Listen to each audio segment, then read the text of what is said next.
What's up, everybody? My name's Chance and it's Wednesday, which means it's time for some Brawl. Now today we're going to be playing Sorin's Brawling Vamps deck. So mono black, and we are using Sorin Imperious Bloodlord as our commander. Now before we go and hop into exactly what this deck is doing, I would like to remind everybody, if you enjoy the video, please be sure to leave a like down below and a comment in the comment section if you have any suggestions for this video, future videos, or past videos. Furthermore, if you're new here, consider subscribing. It is free. It's a great way to support the channel and get an update whenever I put out a video, which is generally daily. I know here recently it's been a bit here and there, but you know, we'll get back on track. No problem. So, if you're looking to support the channel through monetary means, you can hit the join button down below the video. It'll give you a list of perks you can acquire upon joining up. And last but not least, if you're looking to pick up some magic cards while supporting the channel, you can head over to tcgplayer.com and use the promo code the new Dr. Spillikin. Now, on into what we're playing. So, essentially what I did for this deck is add in Sorin, add in every mono black vampire I could find, even things like, well, I just had it. Oh, Whispering Snitch, there it is. Even cards like Whispering Snitch they're vampires, but they're not really working on the normal vampire, you know, swing in, gain life sort of mechanic, right? This one is based on surveilling, and we do have a couple means of surveilling in here. Price of Fame, Doom Whisperer, which isn't a vampire.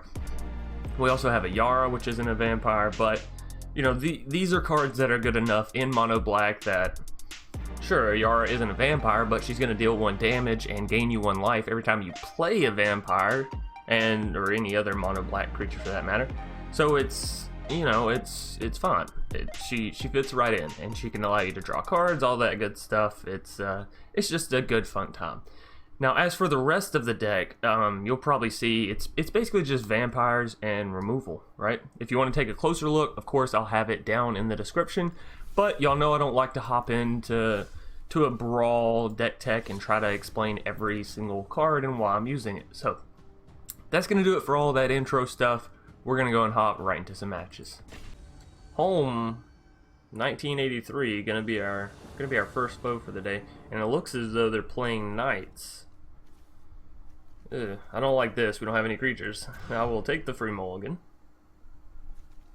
Yeah, I'll take a turn 1 Knight of the Ebon Legion.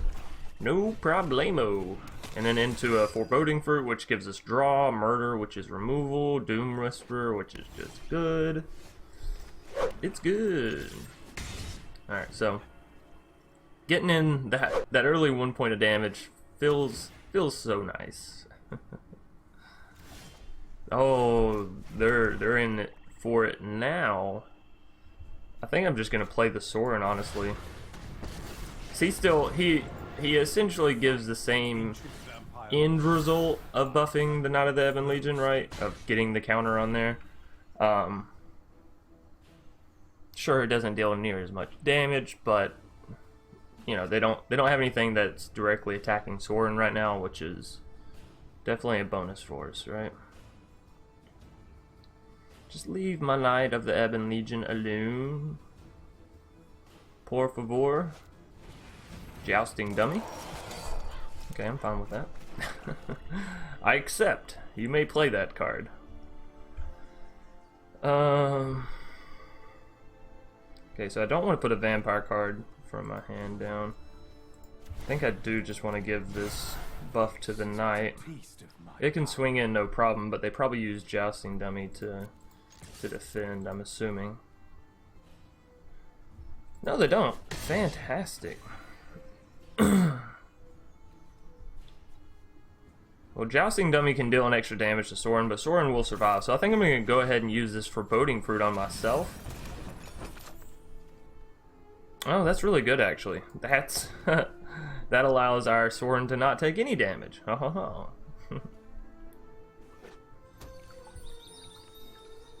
Savage Gorger. Ooh, this card can get so big. Granted, not as big as the Bloodthirsty Aerialist, you know? It doesn't build quite as quickly, but it is something to be feared if left alone, which is nice. I like those kind of set it and forget it cards, right? Like, play it, and it's not a huge menacing threat immediately, right? 3 mana for a 1/1 flyer, not Not the world's worst.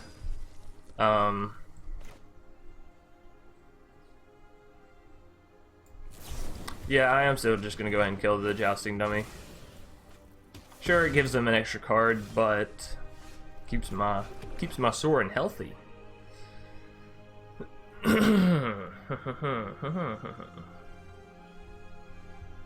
Okay, so I can actually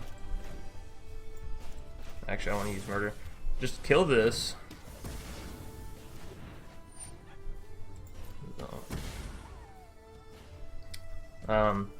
And since they took the 1 point of damage from the Midnight Reaper there, I'm perfectly fine to just put the Savage Gorger down, and they will have still lost the 4 life that the Knight of the Ebon Legion needs, because he deals 3 and then 1 from that. So yeah, it'll buff those 2, and I get 3 creatures down. So not a bad turn, not a bad turn at all for us. For them, it was kind of bad.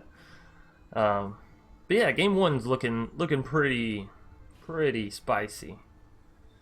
Now, next turn, we obviously have the choice of playing our Doom Whisperer down if we so choose, which, you know, yeah, we're at 28 health. I don't see why we wouldn't. Cavalier of Dawn. Ah, taking away my Knight of the Ebon Legion.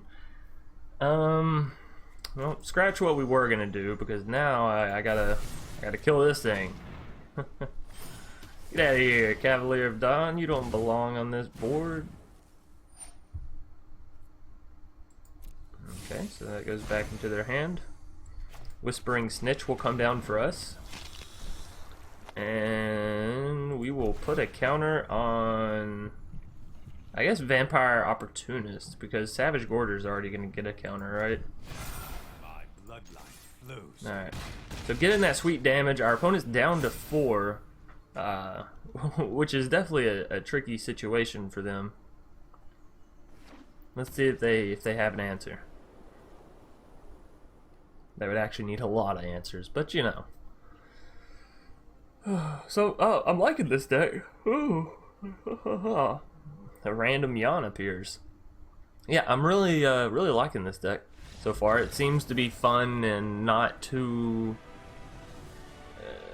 cringy, you know. Some decks you're like, oh man, the odds of this happening are so low. That's not really the case with this. You're just sort of playing something nice. Also, I realized I didn't turn down my volume, so hopefully y'all didn't hear too much of the sound in my microphone. Anyways, on into a game 2. Grande Mago, not quite sure. Gonna be our second foe for the day, playing Yarok.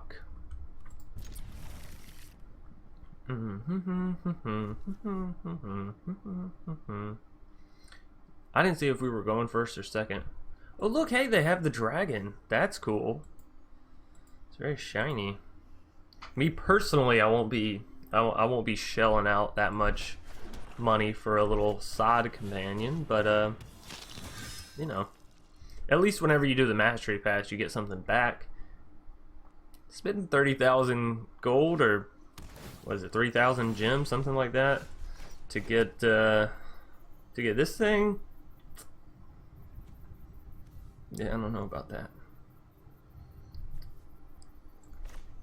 Alright, I'm gonna go ahead and play the Fenlurker. Let's get them attacking their own hand.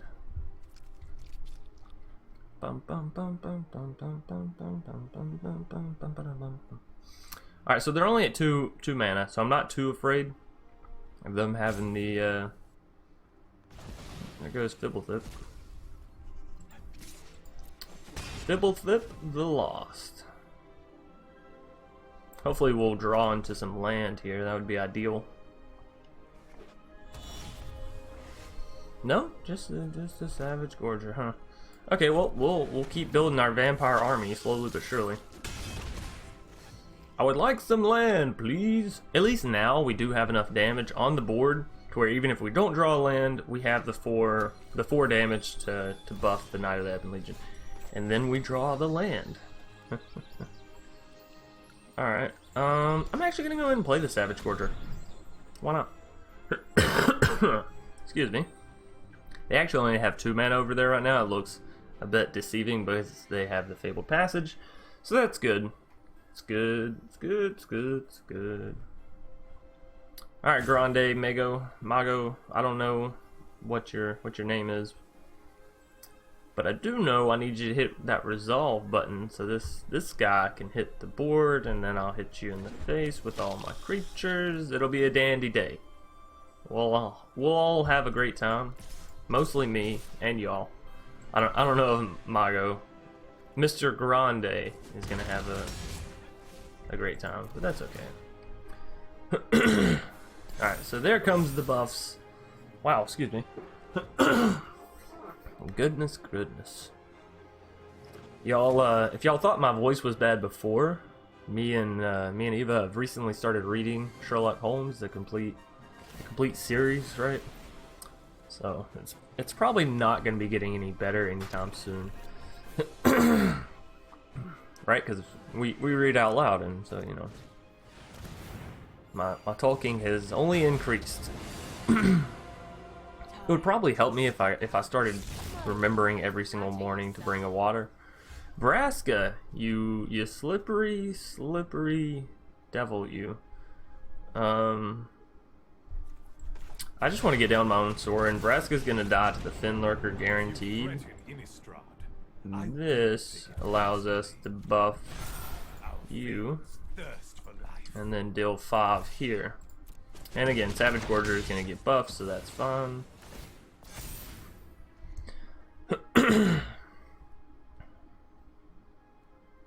Alright, so Vraska in a Yarok deck, you don't see that often. You really don't. Unless they're doing like a Yarok food sacrifice deck. That could, I guess, be interesting, because a lot of the food mechanic cards are enter the battlefield. Go to Goose, the Troll King, Trail of Crumbs. You get what I'm going. Wicked Wolf, right? A lot of them are enter the battlefield style effects. So there's Yarok, and I'm going to introduce them to some serious pain with Price of Fame. Look at that! Look at that rhyme. Pain, fame. It's a phonetical rhyme, right? Am I using that correctly? I may not. That may not be what that means, but anyways. 2 mana, kill something, surveil 2. That's always fun. Ayara. Yeah, I would love to draw the Ayara next turn and then have the swamp coming after that for the Doom Whisper. That sounds fantastic. Blood Burglar. I'm going to hit the board. And we will give a buff to, sure, the Vampire Opportunist again. Because again, the Savage Gorger is going to build up on its own, and this way if they go to kill something, it's not like we're going all in on the Savage Gorger to where it's like, oh, well, obviously I want to kill this, you know, 8/8. It's like, well, they have a 4/4 and then they have a 4/3, so you don't really know. You don't really know. Now, we do have lethal on board come this next turn, and it appears our opponent's deck is just a little too slow. They played 1 card all game. That's, yeah, maybe dial back your top end a little bit, or maybe mulligan. But I can definitely relate being in that situation where you're in Brawl and you just so happen to draw your entire top end, and you're like, well, maybe I'll draw some ramp here or there, and this will be great. Obviously, it doesn't happen all the time, but yeah, there it is. Game 2 being picked up. Fantastic. Silas Magnus gonna be our third and final foe for the day. And they're playing a Johnny, so they already have my tip of the hat, if you will. Ooh, Thirsting Bloodlord. That's a card I haven't really played with a whole lot, but I'm definitely excited to. Not that it's super fantastic, you know, considering the fact that we used to have the Orzhov Vampire Knight guy, Legion something. Not of the Ebon Legion, no. That's this card. What is it? Did it have Legion in the name? Vampire. Maybe it was Vampire Legionnaire or something like that. I don't know. Y'all know what I'm talking about though. The two mana Kai's Ghostform is very tempting to put on the Knight, but I also might want to just put it on the Sorin, so...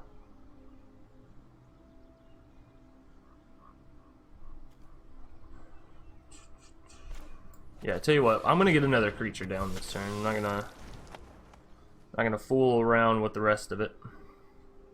Now, if they're playing a Johnny, we can safely assume they're trying to go wide, right?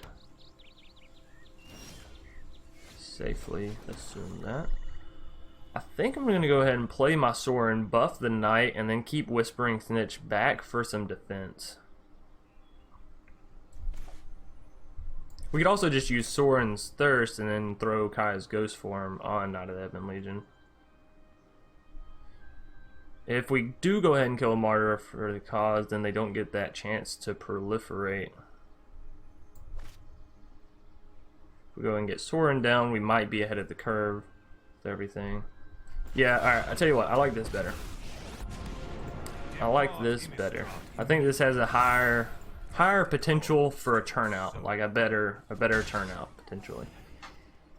And the reason being is I don't want Kai's Ghostform on a Knight of the Ebon Legion. Like, that's okay, don't get me wrong, but I'd much rather have Kai's Ghostform on my Sorin, right? My commander, the whole workaround for the deck.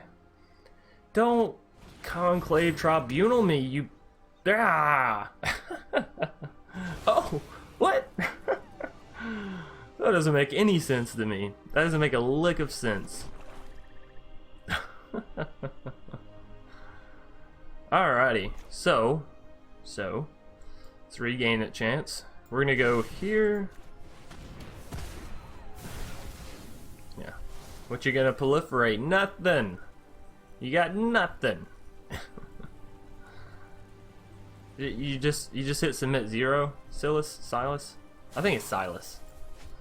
Kai's Ghostform on the Sorin, so we don't have to have a scare like that again. And then we are going to pay the 3 and just get down the Thirsting Bloodlord, because that's how we roll. Now we got a 2/4 Whispering Snitch. What you know about it? Of course, them taking my Knight of the Ebon Legion is like, it's sad, but with Sorin, everything gets a counter, right? Everybody can have a counter. You get a counter, and you get a counter, and you get a counter. So, I am going to go ahead and use Foreboding Fruit. It draws us 2 cards as opposed to Foulmire Knight's 1, so that's obviously fantastic. I am going to Legions in this Impassioned Orator. And they're going to scoop. So, games 1, 2, and 3 being picked up very, very easy. I gotta say, Mono Black in Brawl just feels good. Whether you're playing vampires, whether you're focusing on a Yarok, it just seems strong, right? It just seems fun and strong. Anyways, that's going to do it for today's video. Thank you all for watching so much. I do apologize again for the spotty days here over the past week or so. But, you know, it's coming towards the holiday time, and my internet went out, and things are getting a bit jumbled. But that's okay. We're gonna stick to it, and I probably will do a video for tomorrow for Thanksgiving. I know a lot of people will be taking it off, but you know, I don't do big Thanksgiving Day plans. We just sort of chill here at the house. We make food. It's a very nonchalant holiday, but you know, still a nice one. So anyways, thanks again, and I'll see you all either later tonight or tomorrow. Hope you all have happy holidays, whether, you know, you celebrate American Thanksgiving or you just, it's another day for you and you're just going about it. Anyways, peace.